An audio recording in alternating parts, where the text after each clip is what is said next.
Bismillahirrahmanirrahim. Assalamualaikum warahmatullahi wabarakatuh. Bertemu lagi dengan saya Ilman Afian. Kami membahas mengenai sosiologi kelas 11 semester 1 tahun pelajaran 2021-2022. Nah, untuk pertemuan kali ini saya akan membahas mengenai dimensi hubungan antar kelompok sosial. Setelah pertemuan sebelumnya kita sudah membahas hakikat kelompok sosial. Kelompok sosial itu apa, kemudian cara terjadinya apa, tahap pembentukannya bagaimana. Sekarang kita lanjut lagi ke dimensi hubungan antar kelompok. Nah, dimensi hubungan antar kelompok sosial ini ada 4. Ada dimensi sejarah, dimensi sikap, dimensi institusi, dan dimensi gerakan sosial. Yang pertama, dari segi dimensi sejarah dulu. Kenapa sih kelompok sosial itu bisa terbentuk? Dari sisi sejarahnya dulu. Yang pertama itu ada dari perbedaan etnik. Tentu kalian di sini mungkin tidak semuanya sama etnik, berasal dari etnik yang sama. Atau di Cianjur tidak semuanya mungkin dari etnik yang sama, pasti ada warga pendatang. Nah, itu yang menyebabkan pembentukan dari kelompok sosial dari sisi dimensi sejarah.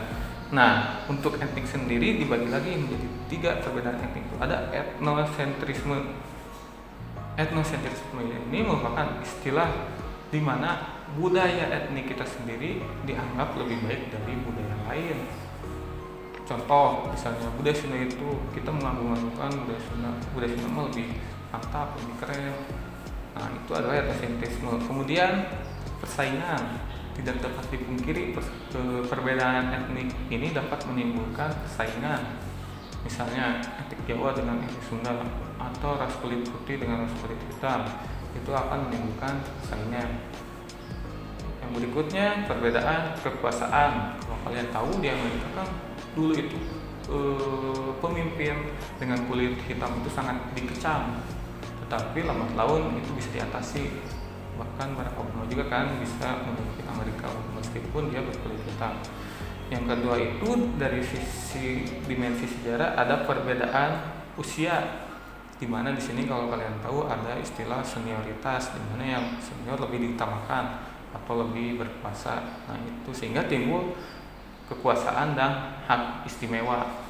Dan yang terakhir ada perbedaan jenis kelamin, terutama dari dunia industri.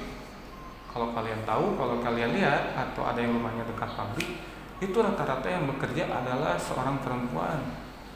Dan itu merupakan salah satu bentuk emansipasi, di mana wanita itu sekarang menjadi tulang punggung, nggak hanya di rumah, tapi juga bisa bekerja di luar rumah gitu. Kemudian, nah ini lihat budaya orang lain dari sudut pandang budayanya sendiri. Jadi pandangan kita itu terhadap orang lain bagaimana sih budaya orang lain, apakah menganggap lemah atau menganggap gimana? Nah, itu istilah etnosentrisme. Kemudian berikutnya dimensi sikap. Ada prasangka. Prasangka di sini biasanya dugaan. Kalian kalau menduga-duga si atau kayaknya kayak gini, yang ulangannya gede kayaknya kayak gini, biasanya itu bersifat negatif, bukan? Nah, sama halnya dengan dimensi sikap dalam kelompok sosial. Jadi dugaan negatif itu biasanya tidak didasari dengan atas dasar kebenaran. Belum tentu dia ulangannya besar karena curang, siapa tuh dia emang hasil jerih payah dia semalaman belajar sampai subuh belajar sosiologi misalnya, sehingga nilainya juga bagus. Nah, itu adalah prasangka. Kemudian yang kedua stereotip.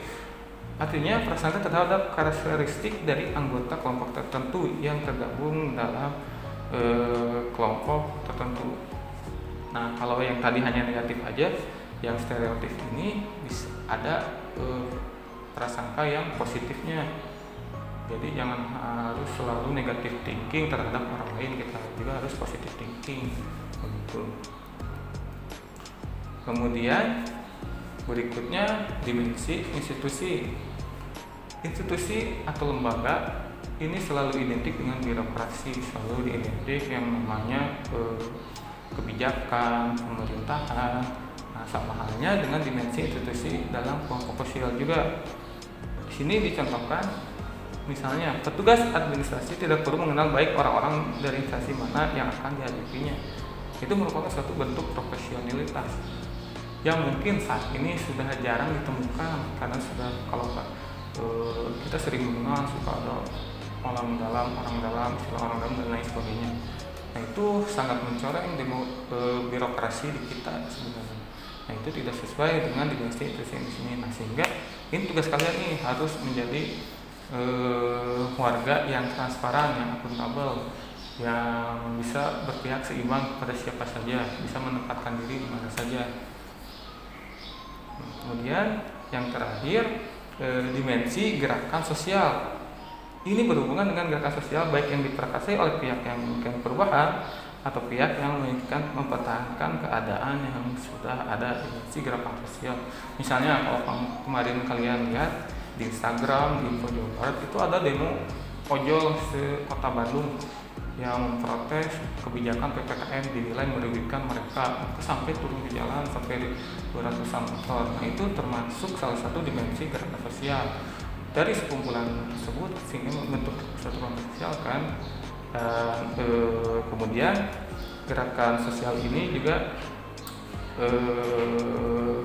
bisa diprakarsai yang tadi ingin mempertahankan keadaan yang sudah ada. Misalnya para pejabat ataupun para pimpinan, dia berusaha untuk mempertahankan keadaan yang ada sehingga dia tidak mau diganggu oleh pihak-pihak lain yang berusaha ingin melengsarkannya, sehingga dia membawa atau mengajak teman-temannya untuk membentuk suatu kelompok sehingga dapat membentuk dimensi gerakan sosial ini. Nah, teman-teman, seperti itulah penjelasan mengenai dimensi kelompok sosial. Apabila ada yang ditanyakan, silahkan mulai tanyakan di grup kelasnya masing-masing. Demikian penjelasan dari Bapak. Mohon maaf apabila ada kesalahan. Terima kasih. Wassalamualaikum warahmatullahi wabarakatuh.